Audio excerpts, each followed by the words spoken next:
अस्सलाम वालेकुम, कैसे हैं आप लोग। उम्मीद है बिल्कुल ठीक होंगे। Welcome to my YouTube channel और मेरा नाम है डॉक्टर माम अशफाक। आज की वीडियो में हम एक और मेडिसिन पे बात करेंगे। मेडिसिन का नाम है प्रेगालेक्स। प्रेगालेक्स दवाई क्यों इस्तेमाल की जाती है, इसके क्या काम हैं, क्या यूजेस हैं, इस्तेमालात हैं और किन लोगों को इस्तेमाल करवाई जाती है, इसको ज़्यादा इस्तेमाल करने के क्या क्या नुकसानात भी हो सकते हैं, साइड इफ़ेक्ट्स या मुज़र असरात के बारे में बात करेंगे। इसके अलावा इस मेडिसिन को आपने किस तरह से इस्तेमाल करना है, तो इस वीडियो में हम इन चीज़ों पे बात करेंगे। तो चलिए वीडियो स्टार्ट करते हैं। तो आज की हमारी मेडिसिन का नाम है प्रेगालेक्स टैबलेट। प्रेगालेक्स इसका ब्रांड नेम है। जब भी आपने कोई दवाई याद रखनी है तो उसका जेनेरिक नेम याद रखना है। इसका जेनेरिक नेम है प्रीगैबलिन। प्रीगैबलिन जो दवाइयाँ होती हैं ये क्यों इस्तेमाल की जाती हैं, किन लोगों को इस्तेमाल करवाई जाती हैं, अब हम बात कर लेते हैं इसके यूजेस पे। इससे पहले अगर आपको मेरी वीडियोस अच्छी लगती हैं या समझ आती हैं तो मेरा चैनल ज़रूर सब्सक्राइब कर लीजिएगा और बेल आइकन भी प्रेस कर लीजिएगा ताकि मेरी सारी वीडियोस आपको टाइमली मिलते रहा करें। तो चलें अब बात कर लेते हैं इसके यूजेस के ऊपर।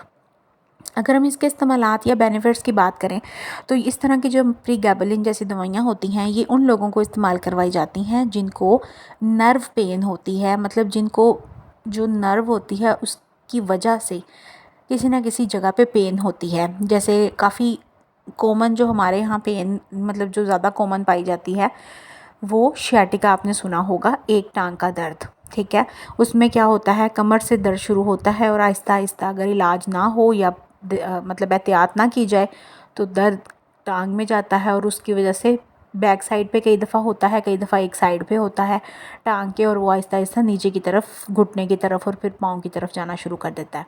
तो इस तरह के और भी मसले होते हैं। अगर आपको नर्व पेन है बॉडी में, उस वजह से आपको टाइटनेस है या पेन या आपसे चला नहीं जाता, या ओवरऑल अगर आपकी गर्दन के नर्व में कोई इशू है, मतलब नर्व तो पूरी बॉडी में फैली होती हैं, तो इस तरह से अगर आपको बॉडी में कहीं पे भी नर्व पेन है, उसकी वजह से आपको इश्यूज़ हो रहे हैं, तो उसको ट्रीट करने के लिए इस तरह की चीज़ों का इस्तेमाल, इस तरह की मेडिसिन का इस्तेमाल किया जाता है।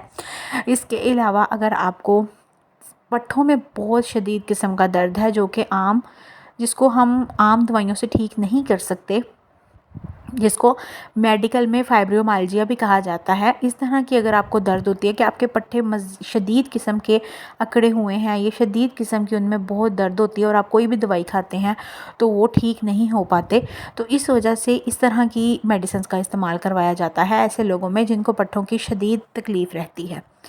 और इसके अलावा नर्व रिलेटेड इश्यूज़ होते हैं या दिमागी या ज़हनी मसले मसाइल होते हैं, उसमें भी ये दवाई कुछ हद तक इस्तेमाल करवाई जाती है। इसके अलावा जिन लोगों को मिर्गी का मसला होता है, एपिलेप्सी या दौरे पड़ना या झटके आना, दौरे मतलब जिस तरह मिर्गी में होता है, इस तरह के जो मसले होते हैं उसमें भी इस तरह की दवाइयों का इस्तेमाल करवाया जाता है। तो ये सारे थे इसके इस्तेमालात। अच्छा, अब हम सबसे अहम बात जो करूँगी मैं वो ये है कि अब इस तरह की जो मेडिसिन होती हैं ना, वो आपने कोशिश तो यही करनी है कि कभी भी खुद से इस्तेमाल नहीं करनी। इस तरह की जितनी भी मेडिसिन होती हैं वो डॉक्टर ही आपको रिकमेंड करेगा और डॉक्टर ही आपको बताएगा कि आपको कितनी ज़रूरत है, क्योंकि हर मरीज़ की जो सिचुएशन होती है, जो कंडीशन होती है बीमारी की, वो डिफरेंट होती है, तो उसकी जो दवाई होती है वो भी उसी हिसाब से डिसाइड की जाती है। तो इसकी जो डोज़ या जो इसकी मिक़दार आपने इस्तेमाल करनी है वो आपकी कंडीशन के हिसाब से होती है।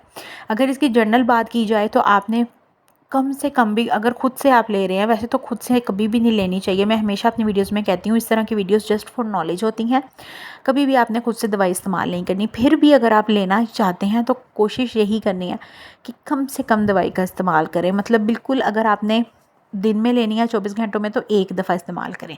अगर आपको बहुत ज़्यादा प्रॉब्लम है फिर आपने 2 दफ़ा इस्तेमाल करनी है दिन में, अदरवाइज़ नहीं करनी है।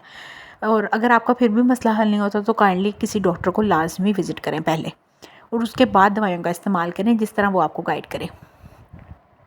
तो इसकी डोज़ मैंने आपको बता दी, आपने कोशिश करनी है एक ही डोज़ इस्तेमाल करनी है। अगर दिन में आप लेते हैं 24 घंटों में तो एक दफ़ा, बेशक आप खाना खाने के बाद ले लें, वो ज़्यादा बेटर होता है। खाना खाने के थोड़े टाइम के बाद, उससे ये होता है कि स्टमक ज़्यादा डिस्टर्ब नहीं होता। और इस तरह की जो दवाइयाँ होती हैं, अब उसको लेने के बाद इसका सबसे, अगर मैं इसके साइड इफ़ेक्ट की भी साथ ही बात करूँ तो इस तरह की जितनी भी मेडिसिन होती हैं उनको लेने के बाद आपने रेस्ट लाजमी करना होता है, और कोई भी गाड़ी वगैरह या सफ़र नहीं करना। कोशिश तो यही करें, क्योंकि कई दफ़ा सर चकरा सकता है या चक्कर आ सकते हैं या थोड़ी बहुत गुनूदगी तारी हो सकती है, तो बेहतर है कि आपने लाजमी तौर पे रेस्ट करना है।